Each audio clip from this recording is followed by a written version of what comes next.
Hey guys, welcome back to Ignite Chemistry. This is Vivek. मैं तुम्हारे लिए आज लेके आया हूँ जे मेन 2014 का 4 अप्रैल मॉर्निंग शिफ्ट का question. One by one question discuss करेंगे यहाँ पर। तो पहला क्वेश्चन यहाँ पर आता है इलेक्ट्रोकेमिस्ट्री से। If EMF of hydrogen electrode at 25 degree Celsius is 0 in pure water, then the pressure of hydrogen in bar. तो देखिए यहाँ पर ये नॉस्ट इक्वेशन फॉर्मूला डालेंगे। 2H प्लस प्लस 2 इलेक्ट्रॉन मिलके हो जाएगा हमारा H2 गैस। ठीक है, तो यहां पर E cell is equal to E naught cell minus 0.059 by n log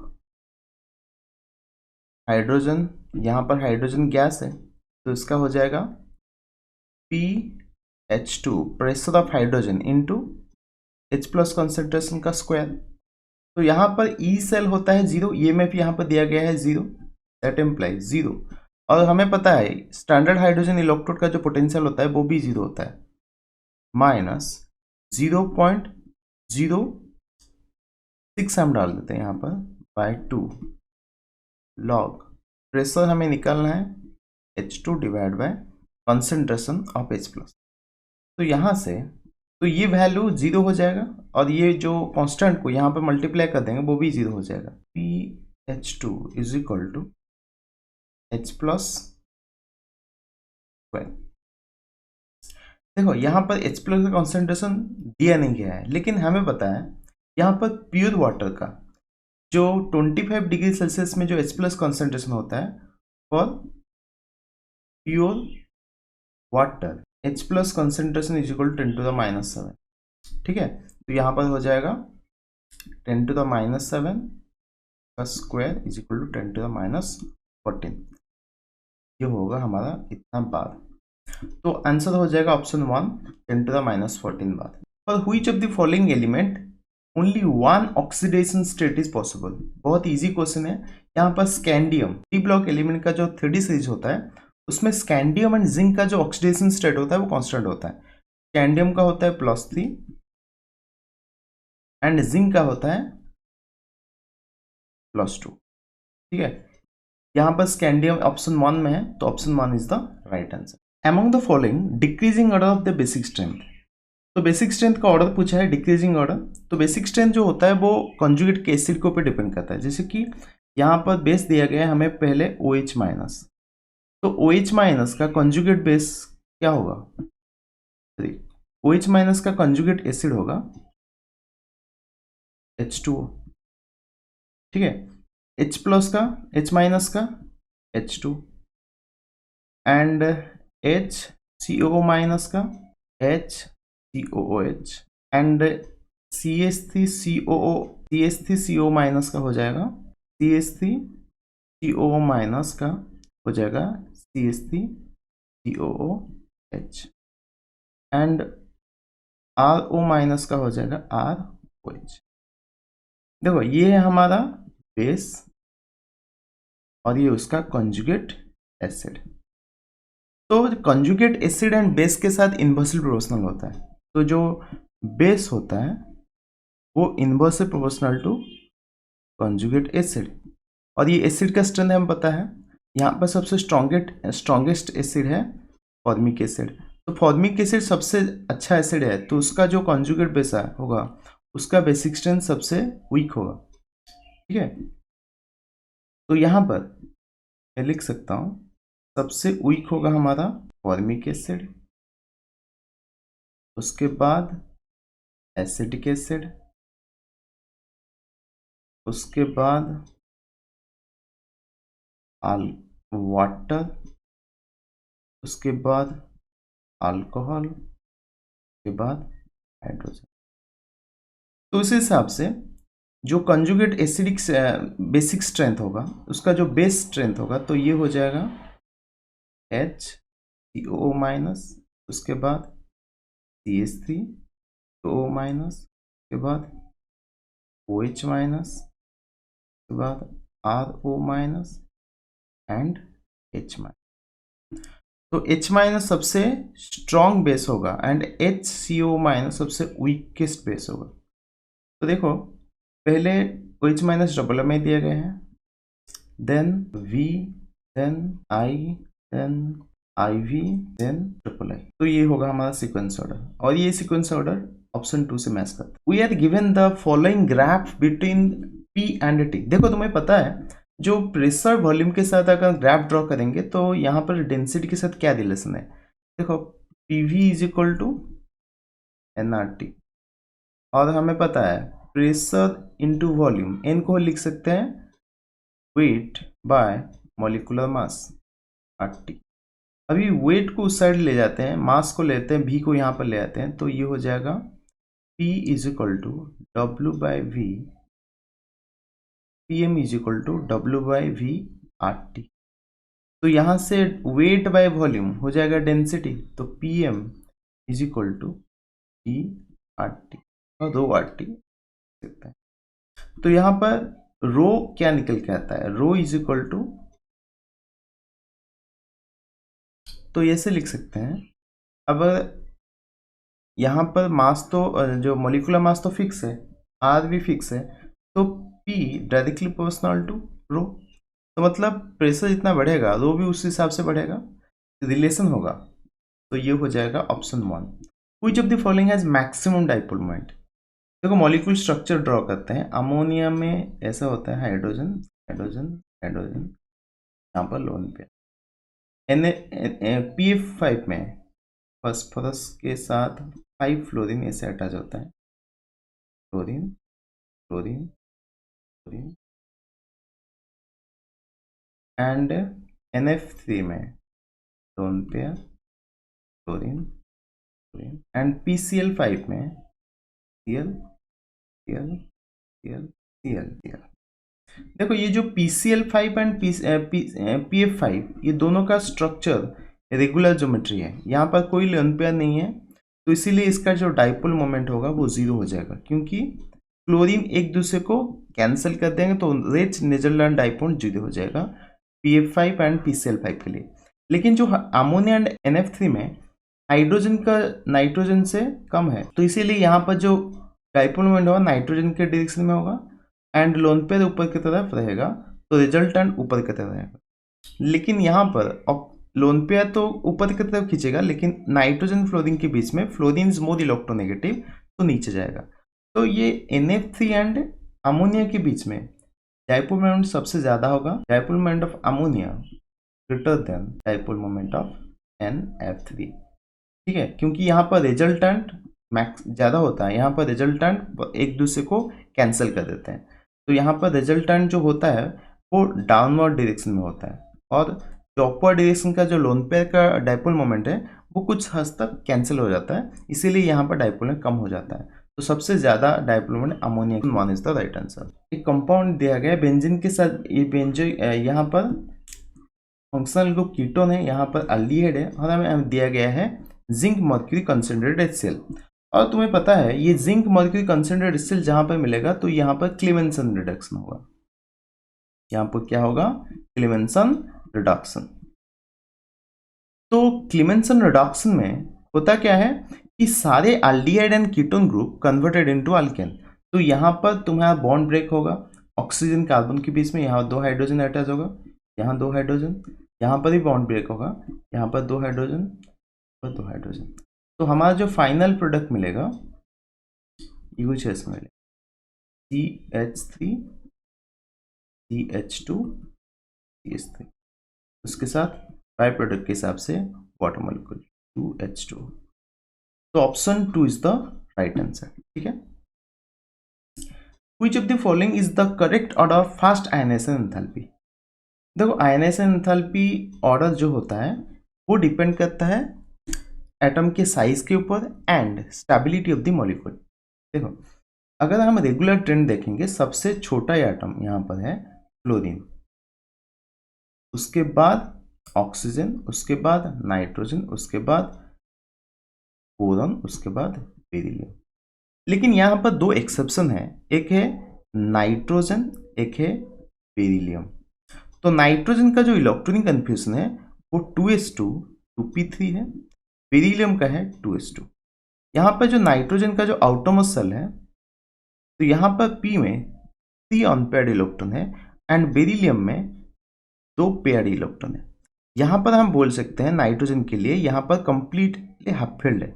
ये जो इलेक्ट्रॉन कन्फ्यूजन है ये हाफ फिल्ड है एंड बेरिलियम के लिए ये फुल फिल्ड है। तो इस वजह से यहां पर ऑर्डर में थोड़ा चेंजेस होता है। सबसे ज्यादा होता है आयनाइजेशन एंथैल्पी क्लोरीन का, देन होता है नाइट्रोजन का, then oxygen, then beryllium, then boron. तो ये होगा ऑर्डर। तो इस हिसाब से हमारा fluorine, then nitrogen, then oxygen, beryllium, boron, option 2 is the right answer. यहां पर 2 स्टेटमेंट दिया गया है। aldol condensation is caused by acidity of alpha hydrogen, that is right. The cross aldol condensation is not possible between benzaldehyde and acetaldehyde. लेकिन ये वाला statement wrong है क्योंकि बेंजाल्डिहाइड एंड एसिटाल्डिहाइड के बीच में aldol condensation, cross aldol condensation possible है क्योंकि यहाँ पर अल्फा हाइड्रोजन, पहले तो ये दोनों डिफरेंट मॉलिक्यूल है, तो क्रॉस aldol कंडेंसेशन का कंडीशन होता है अगर 2 डिफरेंट टाइप का अल्डिहाइड है तो वहाँ पर क्रॉस aldol हो सकता है, और यहाँ पर अल्फा हाइड्रोजन एक के पास है तो यहाँ पर क्रॉस aldol हो सकता है। तो statement 2 is wrong but statement 1 is right. तो option 3 is the right answer. Select the correct structure of L glucose. देखो ये तो फॉर्मूला तुम्हें याद रखना होगा, ऐसे कि ये जो फॉर्मूला है वो डी ग्लूकोज का है। ये जो ऑप्शन 1 जो फॉर्मूला है ये हमारा डी ग्लूकोज, और उसका ठीक ऑपोजिट ये वाला फॉर्मूला है, तो ये हो गया हमारा एल ग्लूकोज। ठीक है, डी ग्लूकोज जो होता है उसका ठीक ऑपोजिट होता है L glucose. Decreasing order of the field strength of the following ligand rule. देखो ये जो लिगैंड का ऑर्डर होता है ये ऑर्डर बहुत ही ईजी है, तुम्हें पता होगा। यहाँ पर सबसे ज़्यादा होता है कार्बन मोनोऑक्साइड का ऑर्डर, उसके बाद Cn माइनस, उसके बाद वाटर, उसके बाद Cl minus. Option 1 is the right answer. Calculate the molarity of NaCl solution if 5.85 gram of NaCl dissolve 500 ml of solution। बहुत इजी क्वेश्चन है। तो 5.85 डिवाइड बाय सोडियम क्लोराइड का जो मॉलिक्यूलर मास है वो 58.5 है into 1000 by 500, 2/10 is equal to 1/5 और 1/5 is equal to 0.2 m। ठीक है, तो आंसर हो जाएगा हमारा option. Which of the following does give Lassaizen test? ये है हमारा हाइड्रोजन। हाइड्रोजन होता है वो Lassaizen टेस्ट नहीं देता। ठीक है, among the following species that have one unpaired electron।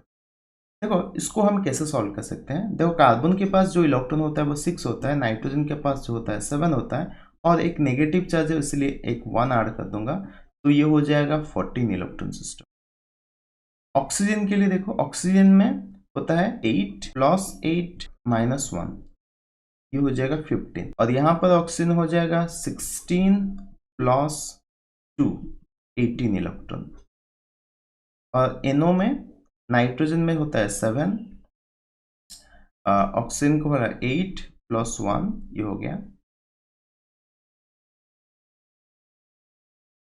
ठीक है, तो यहाँ पर 14 इलेक्ट्रॉन सिस्टम जब होता है वहां पर कोई अनपेयर्ड इलेक्ट्रॉन नहीं रहता, तो नो अनपेयर्ड इलेक्ट्रॉन। यहाँ पर तुम्हें पता है 14 के बाद 15 आएगा, एक ही इलेक्ट्रॉन ज्यादा है, तो यहाँ पर 1 इलेक्ट्रॉन अनपेयर्ड इलेक्ट्रॉन होगा। और यहाँ पर 16 में 2 unpaired electron, pi star px equal to pi star py। ठीक है, इन दोनों का एक ही एनर्जी सेम होता है, तो इसीलिए एक ही बॉक्स के अंदर एक एक इलेक्ट्रॉन रहेगा। यहाँ पर 2 अनपेयर्ड इलेक्ट्रॉन रहेगा, और 18 इलेक्ट्रॉन में 0 अनपेयर्ड रहेगा। ठीक है, तो यहाँ पर पूछा है which of the following species have 1 unpaired electron, तो option D is the right answer. For the given reaction यहाँ पर हमें दिया गया है अल्कोहलिक KOH अल्काइल हैलाइड को, उसके बाद HBr दिया गया है, तो रिएक्शन हम लिखते हैं CH3 CH2 Cl। यहाँ पर बेंजीन देंगे, अभी इसको अल्कोहलिक KOH देंगे, और तुम्हें पता है अल्कोहलिक KOH हीट देंगे तो ये हो गया एलिमिनेशन रिएक्शन। और एलिमिनेशन रिएक्शन में ब्रोमीन के साथ ये ब्रोमीन अल्फा कार्बन, ये बीटा कार्बन, बीटा से हाइड्रोजन जाता है, अल्फा से ब्रोमीन जाएगा, CH double bond CH2 benzene. और उसके बाद अगर HBr देंगे तो यहाँ पर एडिशन रिएक्शन होगा, मार्कोनिकोव रूल फॉलो करेगा, तो ये हो जाएगा CH CH3। देखो ये जो है हमारा P है, ये है हमारा B, और इन दोनों में रिलेशन क्या है, ब्रोमीन अल्फा पोजीशन से भी बीटा पोजीशन आ गया, तो यहाँ पर पोजीशन आइसोमर बोल सकते हैं यहाँ को, इसको। तो ये जो P एंड B के बीच में जो रिलेशन है वो पोजीशन आइसोमर है। For the given data find enthalpy of hydrogenation of ethane. देखो एंथैल्पी ऑफ हाइड्रोजनेशन बोला है, तो ये हो जाएगा एंथैल्पी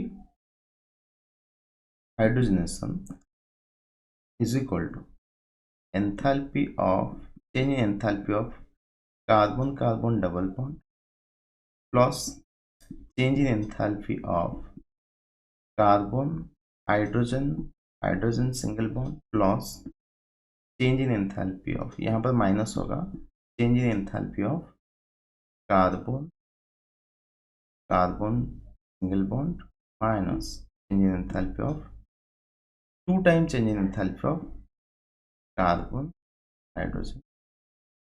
देखो यहाँ पर 2 कार्बन बॉन्ड होगा, जैसे हम रिएक्शन लिखेंगे CH2 double bond CH2 plus H2 gives CH3 और CH3,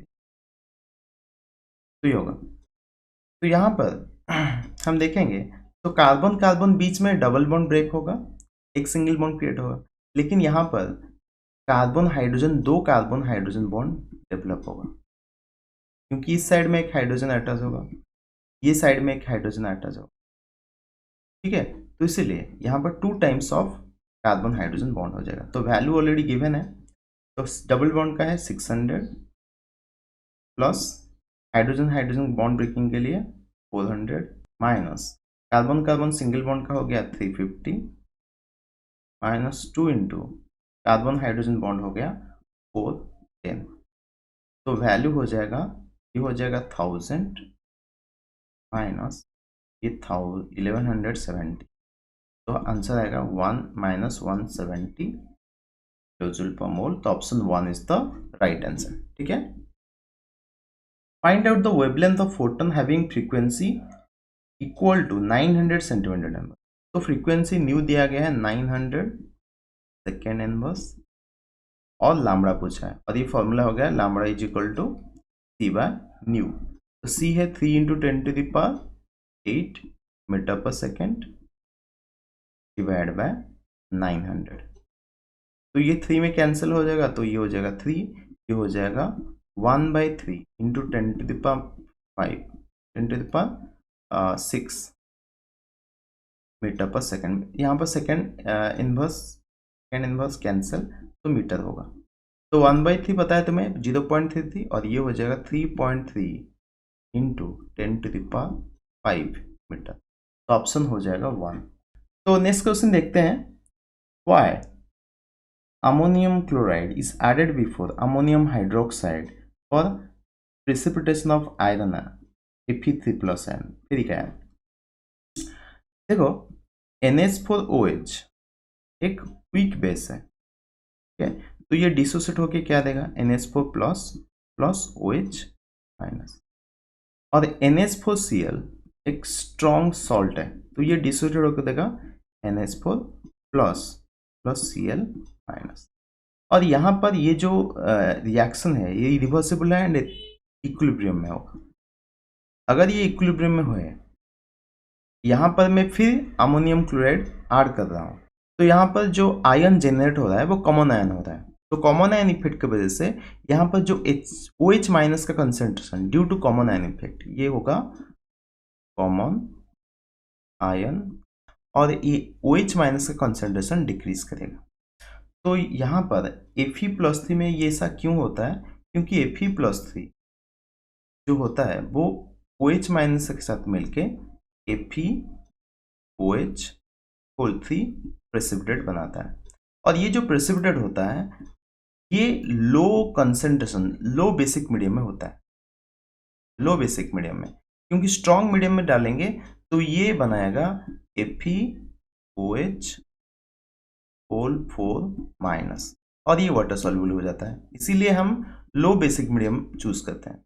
तो इसीलिए डिक्रीज ऑफ NH4Cl ऐड करने का मतलब होता है क्योंकि हम OH माइनस कॉन्सेंट्रेशन कम करना चाहते हैं, to decrease OH minus ion concentration. तो option 1 is the right answer. तो ये जो क्वेश्चन है बहुत इजी क्वेश्चन है। यहाँ पर लिख सकते हैं CH3 CH2 Br, क्या रिएजेंट देंगे तो यहाँ पर P बनाएगा, और P को क्या रिएजेंट देंगे जो हमें ये प्रोडक्ट मिलेगा CH3 CH Br CH3। देखो पहले तो यहाँ पर पहले तो ब्रोमीन का पोजीशन चेंज हुआ है, तो ये वाला रिएक्शन ऑलरेडी हमें प्रीवियस एक क्वेश्चन में देख चुके हैं।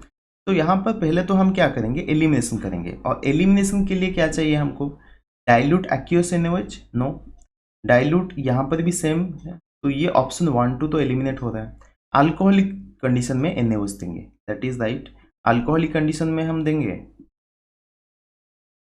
तो क्या मिलेगा, P में हमें मिलेगा CH3 CH double bond CH2, alkene मिलेगा।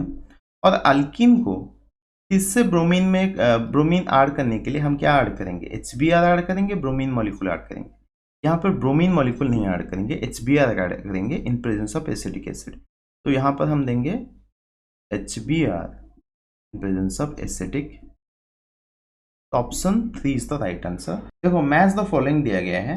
पहले तो नाइट्रोबेंजीन के साथ R+ एंड एनिलीन के साथ R-। ये R+ का मतलब होता है पॉजिटिव रेजोनेंस इफेक्ट।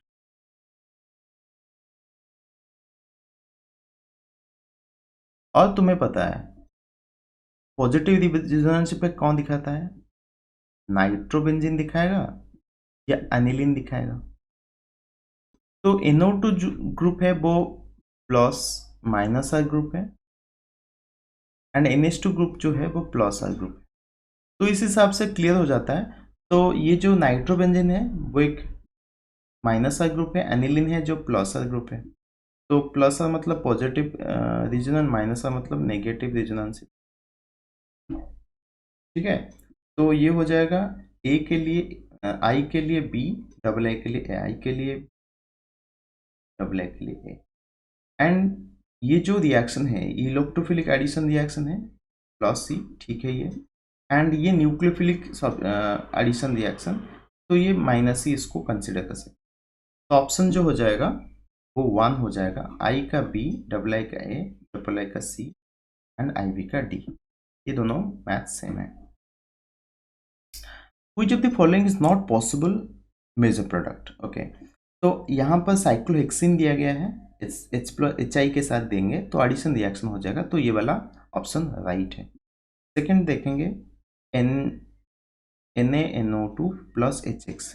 तो NaNO2 जो होता है सोडियम नाइट्राइट और सोडियम नाइट्राइट प्लस HX, तो ये बनाता है HNO2 प्लस NaX। तो ये नाइट्रोस एसिड है, और नाइट्रोस एसिड जब अमीन के साथ रिएक्ट करेगा CH3 CH2 NH2, अभी नाइट्रोस एसिड देंगे यहाँ पर। तो ये नाइट्रोस एसिड क्या बनाता है, तो अमीन, ये प्राइमरी अमीन है, एलिफेटिक प्राइमरी अमीन। तो एलिफेटिक प्राइमरी अमीन से बनता है अल्कोहल, तो CH3 CH2 OH, तो अल्कोहल मिलेगा हमको। लेकिन यहाँ पर NO2 दिया गया है, तो ये वाला ऑप्शन इनकरेक्ट है। तो option 2 is the right answer. लिखा है which is not possible major product, तो ये वाला मेजर प्रोडक्ट नहीं हो सकता। How many of the following compounds are sp3 hybridize. तो ये इंटीजर टाइप क्वेश्चन आ गया। तो यहाँ पर स्ट्रक्चर देखेंगे ClO3-, तो उसका स्ट्रक्चर कुछ ऐसा होता है। ClO3- का स्ट्रक्चर कुछ ऐसा होता है, एंड ClO2- का स्ट्रक्चर कुछ ऐसा होता है, Cl डबल बॉन्ड O, यहाँ पर 2 लोन पेयर होता है नेगेटिव। एंड अमोनिया का स्ट्रक्चर तुम्हें पता है, तो लोन पेयर यहाँ पर hydrogen hydrogen hydrogen. And NO2 का स्ट्रक्चर कुछ ऐसा होता है, double bond O single bond O, यहाँ पर अनपेयर्ड इलेक्ट्रॉन रहता है, और ये कोऑर्डिनेट बॉन्ड होता है। तो देखो ये तीनों का जो हाइब्रिडाइजेशन है ना वो sp3 है, लेकिन यहाँ इसका जो हाइब्रिडाइजेशन है वो sp2 है।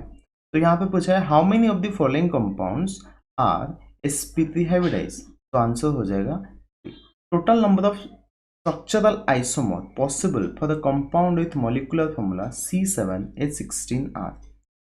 देखो स्ट्रक्चरल आइसोमर पूछा है तो तुम्हें ऐसे ही ड्रॉ करना पड़ेगा 1 2 3 4, ये हो गया n-हेप्टेन, यहाँ पर हो जाए 7, तो इसको हम ऐसे भी लिख सकते, तो ये हो गया अभी, ये हो गया एक, तो 1 2, दो जगह में, एक ही जगह में दो अनपेयर्ड इलेक्ट्रॉन है, तो ये हो गया 5 6 हो जाएगा 1 2 3 4 5 6 7 हो सकता है ऐसा 1 2 3 4 5, ये हो गया 4 5 6 7, ऐसा हो सकता है। 5 का जो स्ट्रक्चर थोड़ा गलत है, तो और एक कार्बन है यहाँ, ये होगा, तो और एक स्ट्रक्चर हो सकता है ऐसा, ठीक है। और क्या हो सकता है, कुल मिला के 9 स्ट्रक्चर पॉसिबल है यहाँ पर आइसोमर, तो यहाँ पर आंसर हो जाएगा, ठीक है। De Broglie wavelength of an electron in fourth orbit of hydrogen atom is dash pi and a naught।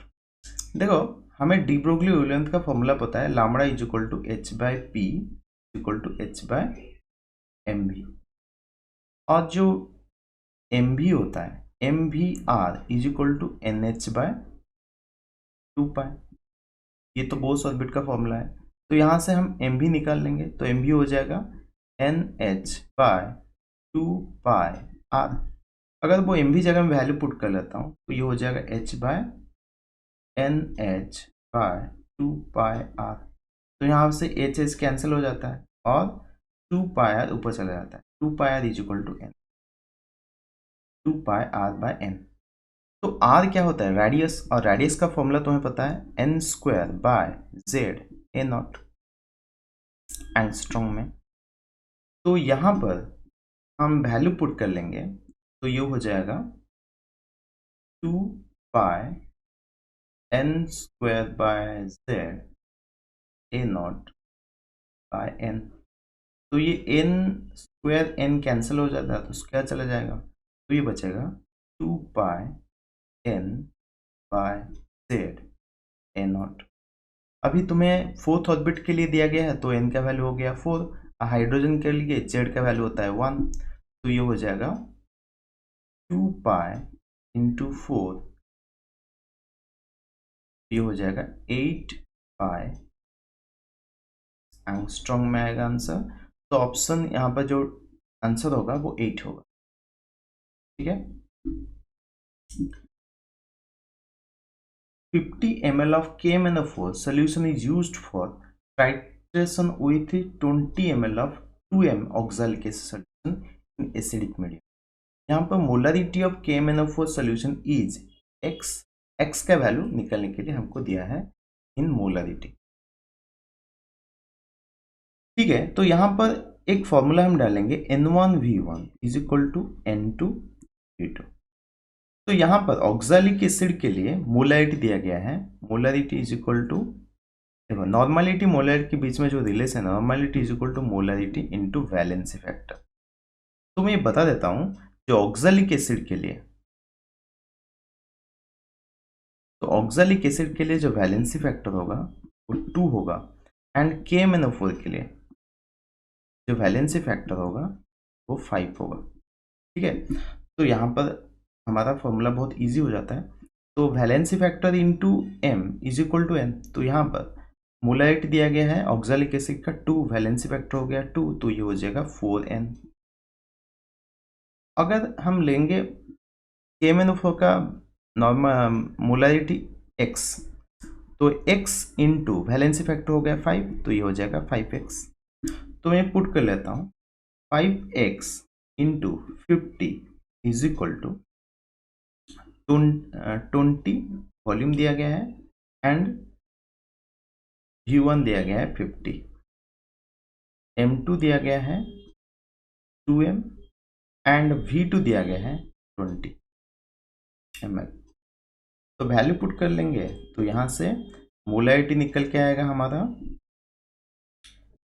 x is equal to 24,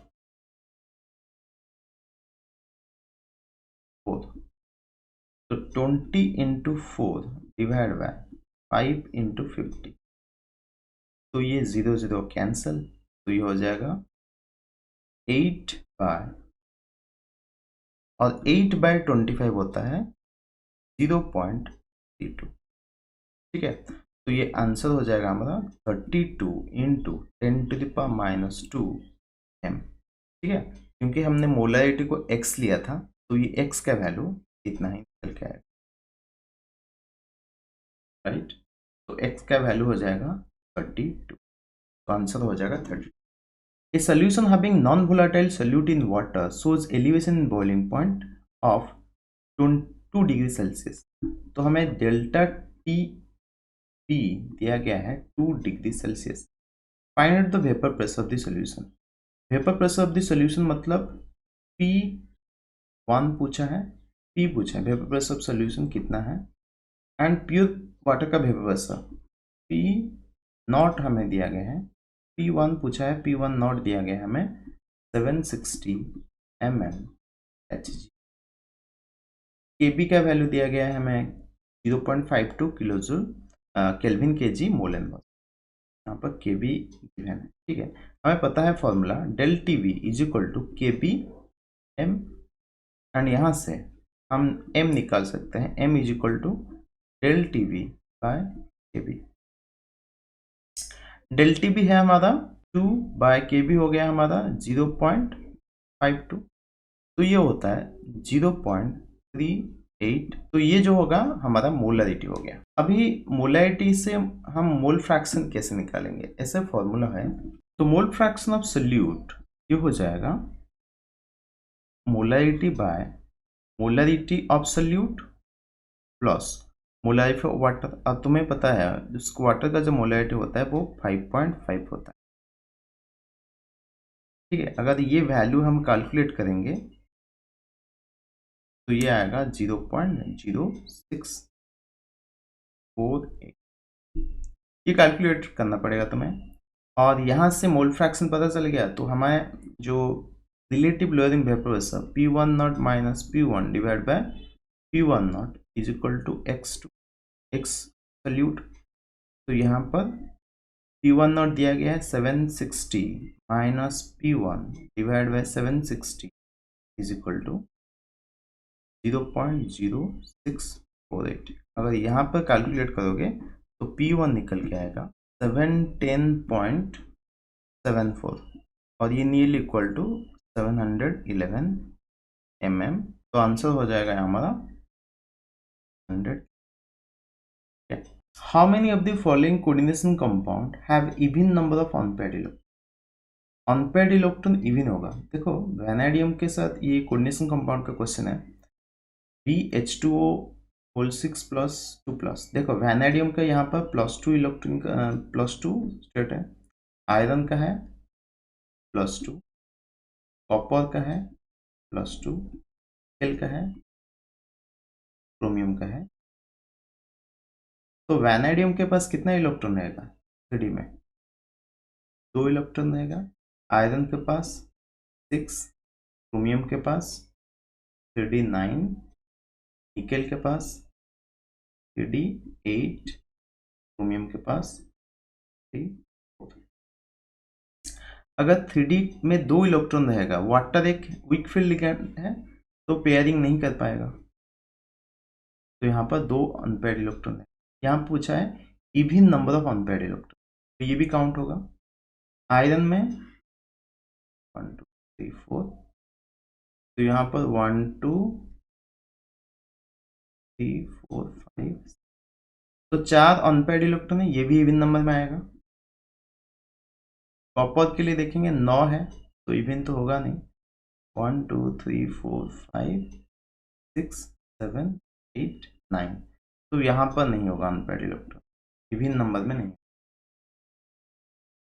4, तो 8 यहाँ पर 1 2 3 4 5 6 8, तो ये भी इवन है, एंड क्रोमियम के देखें, क्रोमियम तो 4 होता है, तो 4 तो इवन में ही आएगा, 1 2 3 4, तो इवन होगा। तो 4 यहाँ पर हाउ मेनी पूछा है, तो 4 होगा आंसर। 4 यहाँ पर अनपेयर्ड इलेक्ट्रॉन इवन नंबर में प्रेजेंट है, ठीक है। Consider the following reaction sequence, A reversible with B, B converted in C. यहाँ पर K1 इसका है K2 रिवर्सिबल के लिए, यहाँ पर K3 है। जो ओवरऑल K है वो K1 K2 बाय K3 है, ठीक है। अगर reaction K1 bye K2 bye K3 है तो मतलब A B के साथ ऐड होगा एंड C सब्सट्रैक्ट होगा, K3 डिवाइड है। तो यहाँ पर मैं ये लिख सकता हूँ EFF हो जाएगा EA1 plus EA2 minus EA, और वैल्यू हमें पता है सबका, तो EFF हो जाएगा 400, ये हो जाएगा 300, हो जाएगा 200 माइनस EA3।